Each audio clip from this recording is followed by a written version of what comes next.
I didn't like this. Okay, so one of the things I would like us to think about, Senge talks about, in the fifth discipline that there are, the 5 elements of learning organizations.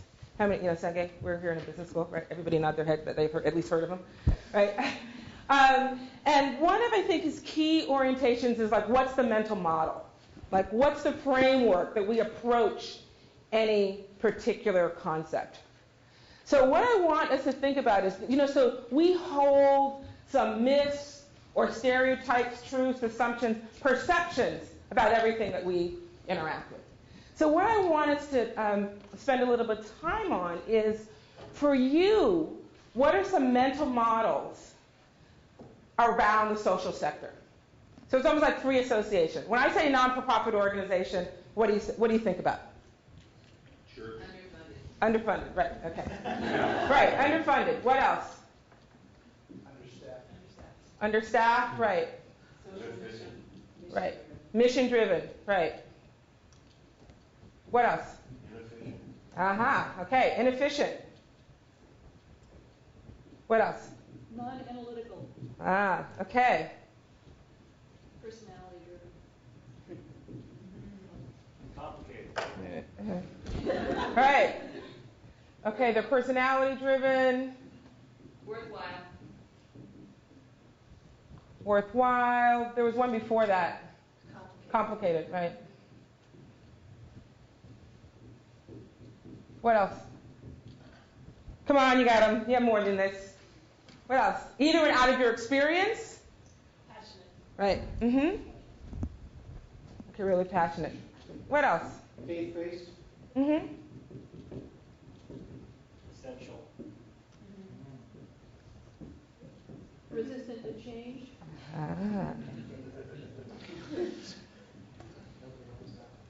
Right. Okay, they're resistant to change. Threatened by consultants. The what? What by consultants? Threatened by consultants. Threatened. Okay. What else? Hard to measure.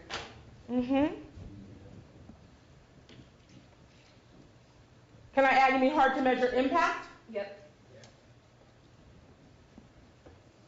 What else? Dual bottom line.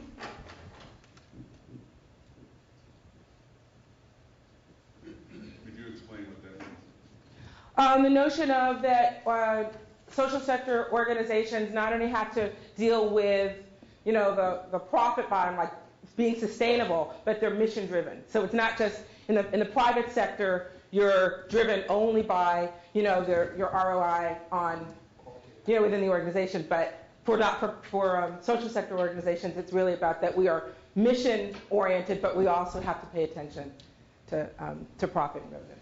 Suspicious of quantification. Great.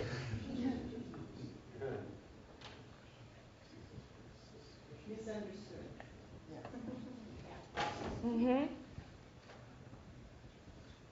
Aggressive.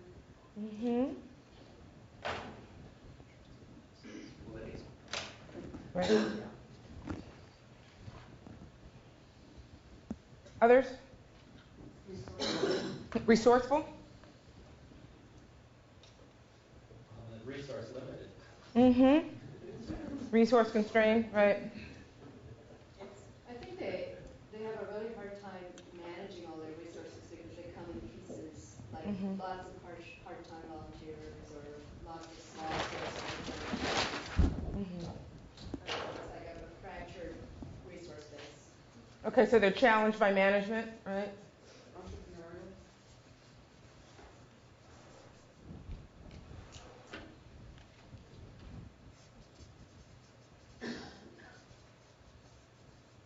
What else? They're hard to kill and hard to maintain lasting success. Hard to kill? Hard to kill, Okay. hard to be sustained. Okay, it's a sustainability challenge, okay? No, after me considering, there are any number of experts within the not-for-profit sector who feel that, over the, 1.3 million not-for-profits, that's too many, actually. and that they keep on, they keep on being generated. The statistics are something like, every week 3 not-for-profits are started. Volunteer. Yeah, they're volunteer driven. Okay. What else? Opportunity driven. Chasing the money.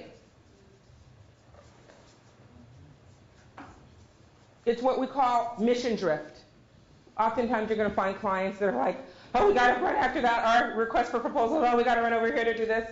And so that mission, very often the work that you're going to be doing is actually to help articulate whether or not they're, suffering from mission drift. What else? Opportunity driven. Others? Band-aid.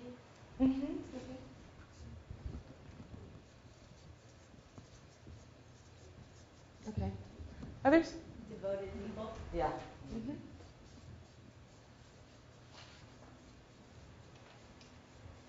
Okay.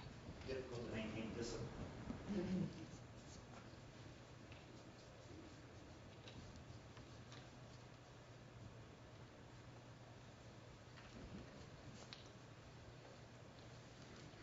All right.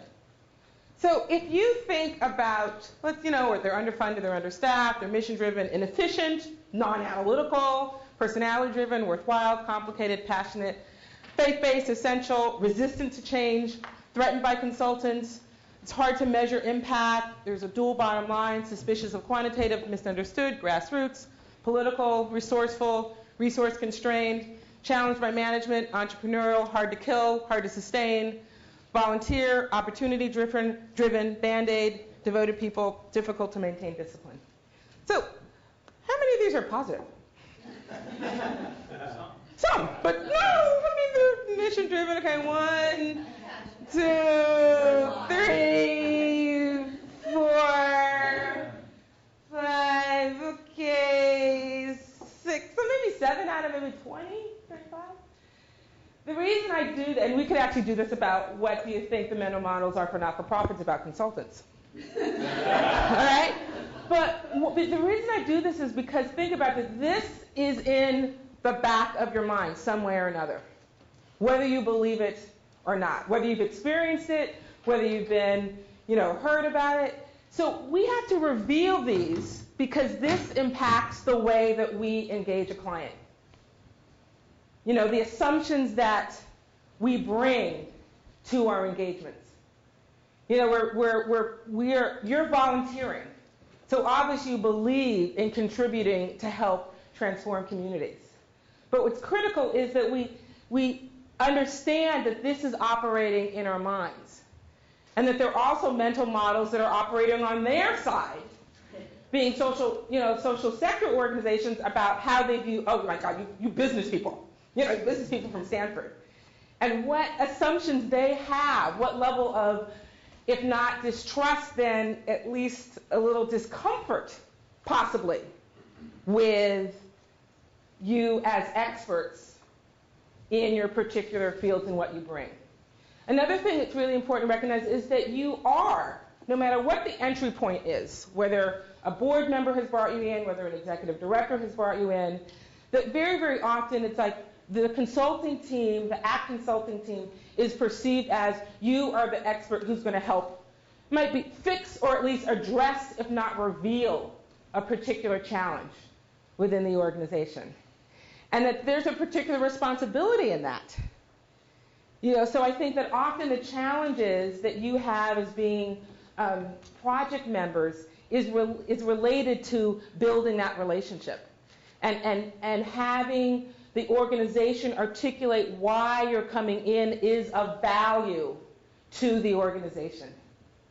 And that many of the questions and comments in the panel this morning reflected that. Like, how do you deal with the fact that, there's a range of issues that an organization is dealing with, and so that you have to understand that your project is one of 500 things that any social sector organization is dealing with. So when a client might not, doesn't show up or doesn't give you data, it doesn't mean that they're not committed. It just might mean that there are other issues really impacting their day-to-day reality.